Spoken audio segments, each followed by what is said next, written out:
নমস্কার বন্ধুরা, মুখোশ কিচেনে নতুন একটি রেসিপিতে সবাইকে স্বাগত জানাই। এই দেখুন, আজকের এখানে রেখেছি একটা হাঁসের মাংস। এই দেখুন কতটা তেল হয়েছে। এই হাঁসের মাংসটাকে দিয়ে আজকের আমি পিতলের হাঁড়িটাতে রান্না করে দেখাবো, যে কিভাবে কতটা সুস্বাদু হয় হাঁড়িতে রান্না করলে, সেইটা করে আজকের দেখাবো আমি। তাহলে এখানে উপকরণ রেখেছি, এখানে লাল লঙ্কা বাটা, জিরে বাটা, আদা বাটা এখানে, আর এটা রসুন বাটা। আর এখানে রেখেছি পেঁয়াজ কুচানো রেখেছি, পেঁয়াজ কুচানো রেখেছি এখানে। আর এখানে দেবো এর মধ্যে এই গোটা রসুন আর চুন দিয়ে দেবো। এখন আমি যেহেতু হাঁড়িতে মাংসটাকে রান্না করব, সেই কারণে আমি এই মাংসটার সঙ্গে সব মশলাগুলো সব ভালো করে মিশিয়ে নেবো। এখানে দিয়ে দেবো বড় চামচে 2 চামচ, 2.5 চামচ মতো লবণ। আর দিয়ে দেবো এখানে এখানে রেখেছি ওইটা আদা বাটাটাকে দিয়ে দেবো।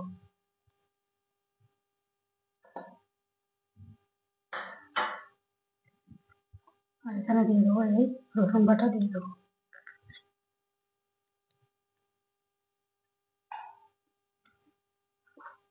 আর দিয়ে দেবো জিরে বাটা। আর এখানে এই শুকনো লঙ্কার বাটাটা দিয়ে দেবো। আর দিয়ে দেবো এখানে 3খানা পেঁয়াজ কেটে রেখেছি, এটাকে এইভাবে ভালো করে চটকে দিয়ে দেবো এর মধ্যে। দিয়ে ওর মধ্যে দিয়ে দেবো তেল, দিয়ে দেবো সরিষার তেল 3 চামচ দিয়ে দেবো। আর দিয়ে দেবো হলুদ দিয়ে দেবো এর মধ্যে।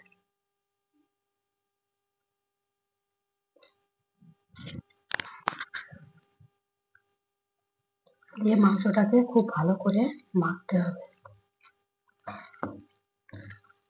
এইভাবে।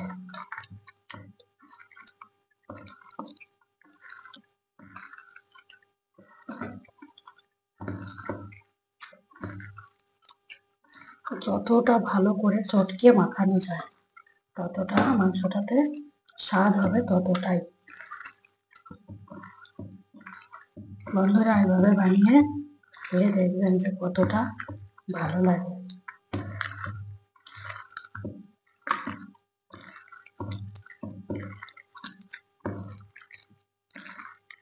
এমনি মাংসটায় খুব তেল হয়েছে, বেশ ভালো।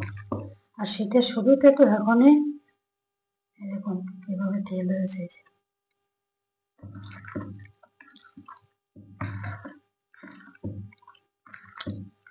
এভাবে মেখে আমি কিছুক্ষণ রেখে দেবো মাংসটাকে। রেখে দিলে তাহলে খুব ভালো হবে। মাখা গেছে, এখন এখানে আমি আধা ঘন্টার মতো এভাবে রেখে দেবো। এই হাঁড়িটার মধ্যে আজকে হাঁসের মাংসটাকে রান্না করবো। তো হাঁড়িটার মধ্যে তেল দিয়েছে, তেলটি গরম হয়ে গেছে। এখন আমরা দিয়ে দেবো তেজপাতা। আর এখানে দিয়ে দেবো এই গোটা গরম মশলার কিছুটা জিরে এর মধ্যে দিয়ে দেবো। দিয়ে ওর মধ্যে এই ম্যারিনেট করে রাখা এই মাংসটাকে এর মধ্যে দিয়ে দেবো।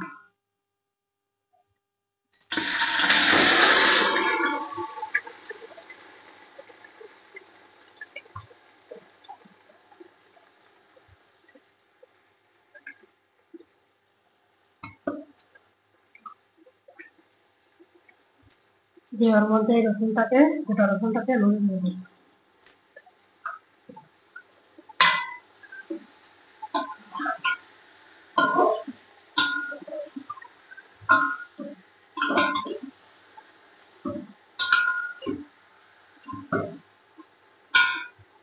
দিয়ে ঢাকা দিয়ে রেখে দেবো।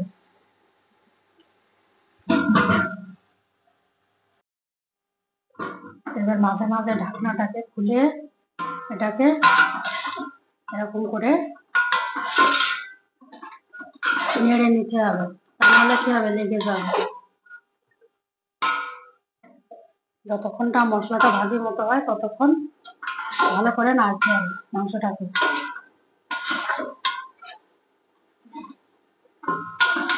শীতের শুরুতে যদি এরকম একটা রান্না হয়, খাওয়া যায় হাঁড়িতে, বন্ধুরা, তার স্বাদটাই হবে অন্যরকম। খাওয়াটা একেবারে জমে যাবে।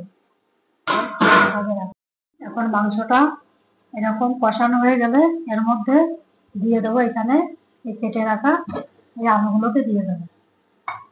এরকম বড় বড় করে আলুগুলোকে কেটে দেবো, তাহলে আলুটা বেশি হবে না।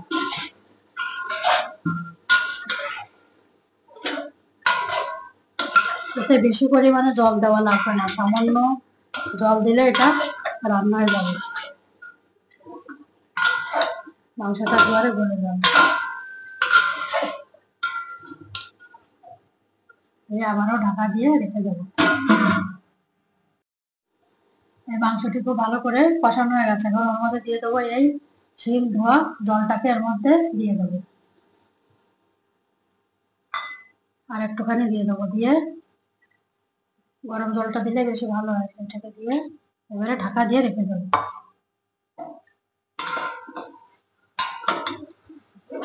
তলাটা একটু লেগে গেছে, দিয়ে এবার এটাকে ঢাকা দিয়ে রেখে দেবো। এই মাংসটি আমার হয়ে এসেছে। এখন ঢাকনা খুলে ওর মধ্যে দিয়ে দেবো এখানে আমার আগে থেকে তৈরি করে রাখা এই গরম মশলাটাকে দিয়ে দেবো। গরম মশলাটা, বন্ধুরা, আমার এই পাশে লাইটটা নেই তো এই জন্য একটু হাঁড়িটাতে করছে, তো এই জন্য লাইটটা একটু নিয়েছে, একটু অন্ধকার মতো, একটু কষ্ট করে দেখে নেবেন, আর কি করবো। এবার এটা দিয়ে একটুখানি ঢাকা দিয়ে রেখে দেবো। রেখে দিয়ে তারপর এটাকে আমি নামিয়ে নেব। বন্ধুরা, দেখলেন তো কত সহজ পদ্ধতিতে এইরকম হাড়ের মধ্যে মাংস, হাঁসের মাংস রান্না করে ফেললাম। এই দেখুন কত সুন্দর হয়েছে। এইভাবে মাংসটাকে এখন হাড়ের থেকে বের করবো। এইভাবে রান্না করে খাবেন, খেয়ে দেখবেন যে কতটা ভালো লাগে। শীতের শুরুতে হাঁসের মাংসগুলো এখন কি হবে, একটু তেল হবে, খেতে খুব ভালো লাগবে, স্বাদ লাগবে। এইভাবে আমি যেভাবে বানিয়েছি এরকম পিতলের হাঁড়িতে একবার বানিয়ে খেয়ে দেখবেন কতটা ভালো লাগে এরকম পদ্ধতিতে। আর এরকম সহজ পদ্ধতিতে রান্নার ভিডিও পেতে মুখোশ কিচেন চ্যানেলটিকে সাবস্ক্রাইব করবেন, লাইক করবেন, শেয়ার করবেন, আর কমেন্ট করে জানাবেন কেমন লাগলো। আর আপনারা সবাই ভালো থাকবেন। একটা গোটা রসুন দিতে কিন্তু ভুলবেন না, এটাতে বেশি স্বাদ লাগে। এটাতে এভাবে দিয়ে খাবেন। আবার দেখা হবে নতুন একটু ভিডিওর সঙ্গে।